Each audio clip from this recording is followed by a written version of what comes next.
बिस्मिल्लाहिर्रहमानिर्रहीम। स्टूडेंट्स, मुकम्मल मुकाबले के तहत अरसा कलील में फ़र्म के तवाज़ुन की सूरतों का जायज़ा ले रहे हैं। इसका जो है पार्ट नंबर 2 स्टार्ट कर रहे हैं, जिसमें हम इसकी तीसरी सूरत या थर्ड वन कंडीशन जो है उसके ऊपर डिस्कस करेंगे। मामूली नुकसान की सूरत में फ़र्म का तवाज़ुन।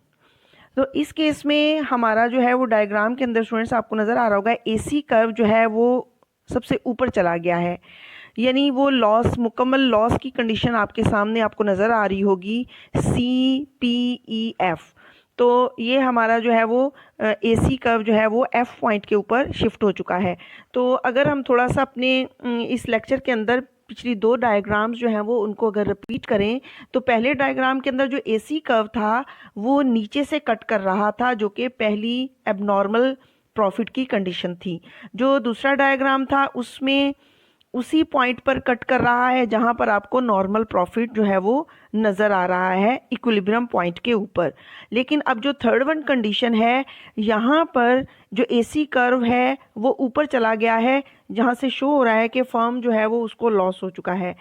जब इस केस में हमारा जो एसी कर्व है ऊपर बिल्कुल शिफ्ट हो जाएगा F पॉइंट के ऊपर, यानी इक्विलिब्रियम से ऊपर शिफ्ट हो जाएगा, तो OQ आउटपुट जो है वो प्रोड्यूस करने की कॉस्ट जो है वो बढ़ चुकी है।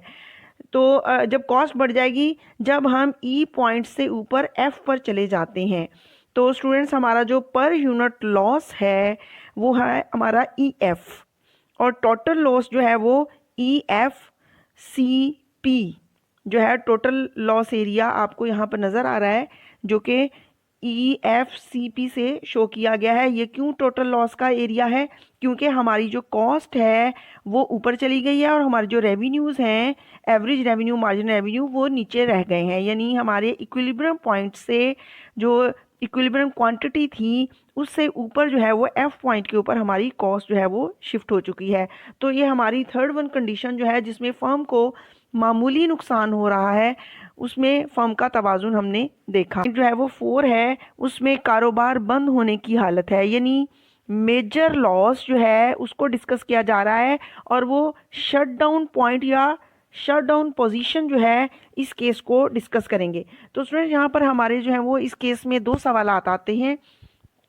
सवाल क्या होगा कि क्या फर्म को काम से जो है वो काम को जारी रखना चाहिए, should a firm continue to produce. तो अगर ये क्वेश्चन है कि क्या फर्म को काम जारी रखना चाहिए, तो हमारे उस सूरत में फर्म जो है वो काम जारी रख सकती है शटडाउन पॉइंट पे, जब हमारी औसत लागत जो है वो ज़्यादा हो जाएगी औसत मुतगय्यरा लागत से, यानी एवरेज रेवेन्यू किसी सूरत जो है वो ज़्यादा होंगे वेरिएबल कॉस्ट से।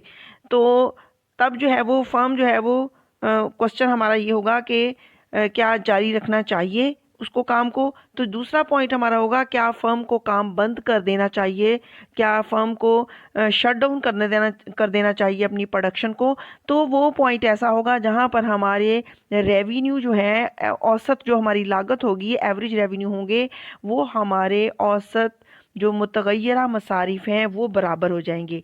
तो 2 पॉइंट्स यहाँ पर डिस्कस हुए हैं। फर्स्ट वन पॉइंट के अंदर अगर एवरेज रेवेन्यू औसत जो है मुतगय्यरा लागत से या एवरेज वेरिएबल कॉस्ट से ज़्यादा होगा, और दूसरी कंडीशन है जब दोनों बराबर हो जाएंगे। तो यहाँ पर जो एवरेज रेवेन्यू है जब वो एवरेज वेरिएबल कॉस्ट के बराबर हो जाएगा, तो यहाँ पर शटडाउन पॉइंट है। तो यहाँ पर शटडाउन का मतलब है कि फर्म जो है वो लॉस की वजह से कुछ अरसे के लिए काम बंद कर रही है, क्योंकि एवरेज वेरिएबल कॉस्ट भी पूरी उसकी नहीं हो रही। एवरेज वेरिएबल कॉस्ट भी रेवेन्यूज़ के बराबर आ चुकी है, यानी कुछ अरसे के लिए भी एवरेज वेरिएबल कॉस्ट उसकी पूरी नहीं हो रही। लेकिन जो है fixed cost, average fixed cost तो उसे किसी ना किसी सूरत जो है वो बर्दाश्त करनी ही पड़ेगी। जैसे जो है वो कोई दुकान का किराया है या बिजली का बिल वगैरह है, वो आपकी फिक्स्ड कॉस्ट है, वो फर्म को बर्दाश्त करनी ही पड़ेगी। और इस वजह से फर्म कुछ अरसे के लिए जो है वो अपने काम को तब बंद करेगी जब उसके वेरिएबल कॉस्ट या औसत मुतगय्यरा मसारिफ भी पूरे नहीं हो रहे होंगे। तो यहाँ पर जो डायग्राम है स्टूडेंट्स, यहाँ पर आप देख रहे होंगे जो कुल हासिल है वो OQEP है, और कुल लागत भी OQFC है, यानी जो लागत है वो आपकी ऊपर चली गई है, वही जो एवरेज कॉस्ट कर्व है वो ऊपर शिफ्ट हो गया है और जो रेवेन्यूज़ हैं वो नीचे हैं। तो इसलिए रेवेन्यूज़ जब नीचे रह जाएं और कॉस्ट जब ऊपर चली जाए तो फर्म की लागत जो है प्रोडक्शन की वो ज़्यादा हो जाती है। इस वजह से फर्म जो है वो अपने कारोबार को शट डाउन कर देगी, बंद करने की पोजीशन में हो जाएगी और फर्म का ये मेजर लॉस होगा। तो ये लास्ट वन कंडीशन थी जो कि कलील अरसे में मुकम्मल मुकाबले के तहत हमने फर्मों के तवाज़ुन की मुख्तलिफ सूरतें और उनकी कंडीशंस को देखा। उम्मीद है आपको लेक्चर जो है वो बहुत अच्छा सा समझ आ गया होगा। Thank you. अल्लाह हाफिज़।